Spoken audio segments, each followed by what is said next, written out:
नमस्कार, मैं हरिशंकर व्यास। इस सप्ताह मैं गपशप में देश के मौजूदा माहौल व सियासी उठापटक पर अपना खुलासा कर रहा हूँ। पहली बात है कि जो हालात है वह कैओस और अराजकता नहीं है तो क्या है। दूसरा सवाल है कि 2024 के चुनाव आते आते नरेंद्र मोदी कितनी सियासी सफाई करेंगे, किन किन नेताओं को निपटाएंगे। सवाल है आज का माहौल क्या बोलता हुआ नहीं है। तभी यह सवाल भी क्या नहीं बनता है कि कैओस और अराजकता यदि नहीं है तो क्या है। तो पहली गपशप है कि क्या आपको या किसी भी मुख्यमंत्री को और प्रधानमंत्री नरेंद्र मोदी को पता है कि देश और हम लोग किस दशा में हैं। यदि मालूम होता तो मेरा मानना है कि तब बाढ़, खरीफ फसल की बर्बादी पर चिंता होती, महंगाई की चिंता होती, बेरोजगारों की चिंता होती, शेयर बाजार, रुपया और आर्थिकी इस सस्पेंस में नहीं चल रहे होते कि आगे क्या होगा। नहीं हैदराबाद की सड़कों पर हिंदू और मुसलमान आमने सामने होते। राजधानी दिल्ली में अरविंद केजरीवाल तब यह नहीं कहते कि नरेंद्र मोदी ने विधायकों को खरीदने के लिए 800 करोड़ रुपए रखे हैं। सुप्रीम कोर्ट यह नहीं कहता कि लोगों की फ़ोन से जासूसी की जांच में सरकार ने सहयोग नहीं किया है। सुप्रीम कोर्ट की बेंच नागरिक के गले में ईडी के फंदे को जायज़ बताने की रूलिंग नहीं देती। फिर उस फैसले पर हुई थू-थू पर चीफ जस्टिस को सुनवाई नहीं करानी होती। गुजरात में उन हत्यारों का अभिनंदन नहीं होता जो बाले बाले जेल से छूटे हैं। सोचें, चुनाव आयोग व सुप्रीम कोर्ट, सीबीआई और ईडी व इनकम टैक्स से लेकर राज्यपालों, विधायिका, शासन, राजनीतिक टकराव और अस्थिरता व आपदाओं में बेहाल जिंदगी की पिछले एक सप्ताह में जितनी खबरें सुनने को मिली है, तो उन सब का निचोड़ यदि कैओस में देश का होना नहीं है तो क्या है। जैसा नरेंद्र मोदी ने लाल किले से कहा, अब नई अमृत वेला शुरू ही है। इसका अर्थ सोचें, क्या यह वेला बिहार, दिल्ली, झारखंड, हैदराबाद और मुंबई सभी तरफ सियासी टकराव व राजनीतिक अस्थिरता, करो मरो के माहौल को बनाते हुए नहीं है क्या। आगे की अराजकता के इस सब से क्या संकेत दिख रहे हैं। इसलिए मैं समझ नहीं पा रहा हूं कि पिछले 10 दिनों में सीबीआई, ईडी, इनकम टैक्स की अपनी फौज को मोदी सरकार ने जिस ताकत से प्रदेशों में झोंका है, उससे भाजपा और मोदी का क्या सधेगा। क्या इनसे सन 2024 में बिहार में नीतीश और तेजस्वी चुनाव हार जाएंगे। झारखंड में हेमंत सोरेन और उनके लोगों के यहाँ छापों से क्या उनके वोट बिखर जाएंगे। दिल्ली में केजरीवाल और मनीष सिसोदिया छापेमारी से क्या डर जाएंगे। वे क्या जनता में खलनायक माने जाएंगे।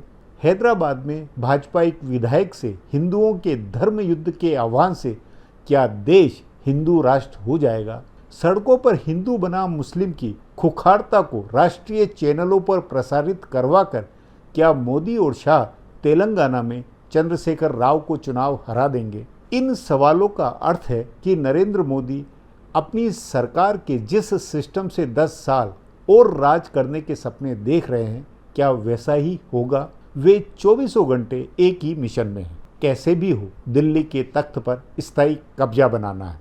उनके चरणों में सारा देश रहे। हमने वह माहौल और वह मौसम बना लिया है, लोगों के दिल दिमागों को इतना खोला दिया है कि हमें आगे कोई नहीं हरा सकता। हम कभी नहीं हारेंगे। हम भारत के 140 करोड़ लोगों के भविष्य का वह बापी पट्टा लिखाकर लाए हैं कि जब हम जो चाहेंगे वैसा ही होगा, वैसा ही माहौल, वैसे ही जलवायु होगी। उनसे जो चाहेंगे वे नतीजे होंगे। इस तरह की मानसिकता के ऊपर सोचें, यदि ऐसी रियलिटी होती तो भाजपा विधायक राजा सिंह के क्या पैगंबर पर बोल निकलते। कोर्ट उन्हें फटाफट कैसे छोड़ देता।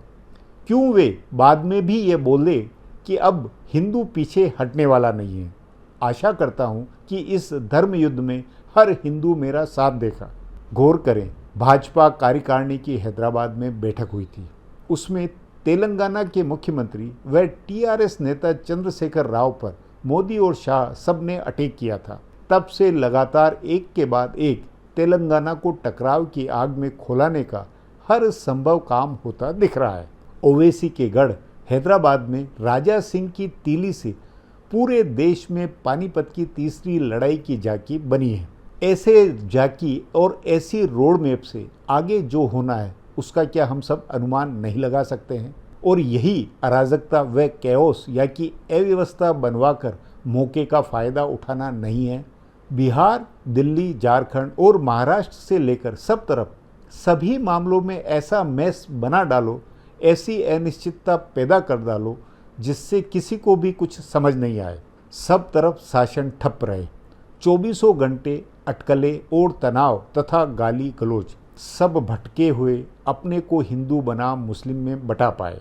भ्रष्टाचारियों, परिवारवादियों में अपने को घिरा देखें। करें तो क्या करें? बावजूद इस सब के यह सत्य हमेशा नोट में रखे कि कोई माहौल को कितना ही खोला दे, पानी को कितना ही उबाले, नतीजे अनप्रिडिक्टेबल होते हैं। घटनाएं बस में नहीं रहती है।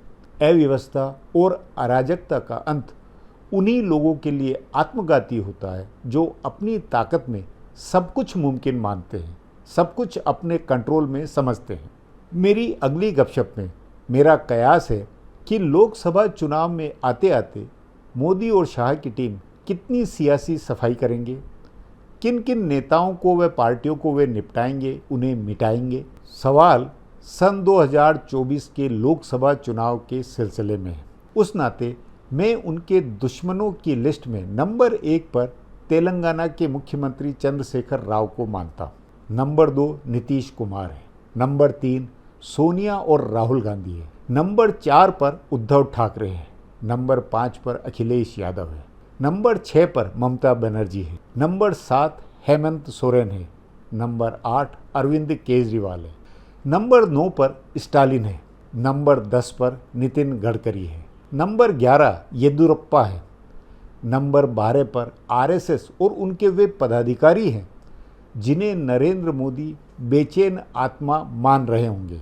नंबर 13 पर भाजपा के वसुंधरा राजे, शिवराज सिंह चौहान से लेकर वे तमाम छोटे छोटे नेता हैं जिनकी सफाई इसलिए ज़रूरी है क्योंकि वे जनता के बीच में अपना थोड़ा बहुत आधार रखते हैं।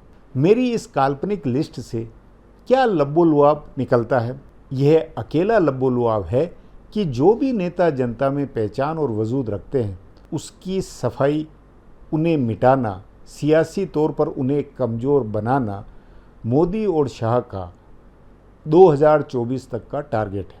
उस नाते भाजपा का एक और नाम योगी आदित्यनाथ है। बतौर हिंदू नेता योगी की हिंदुओं में अखिल भारतीय नेता की इमेज सॉलिड है। वे स्वयंभू बड़े नेता हो गए, उन्हें संघ भी कुछ चाहने लगा है। इसकी खबर और योगी की आगे की संभावनाओं से मोदी और शाह अलर्ट होंगे। मगर 2024 के चुनाव में क्योंकि वे मोदी के लिए उपयोगी है तो चुनाव तक वे उनके कंधे पर हाथ रखकर उन्हें अपना बनाए रखेंगे।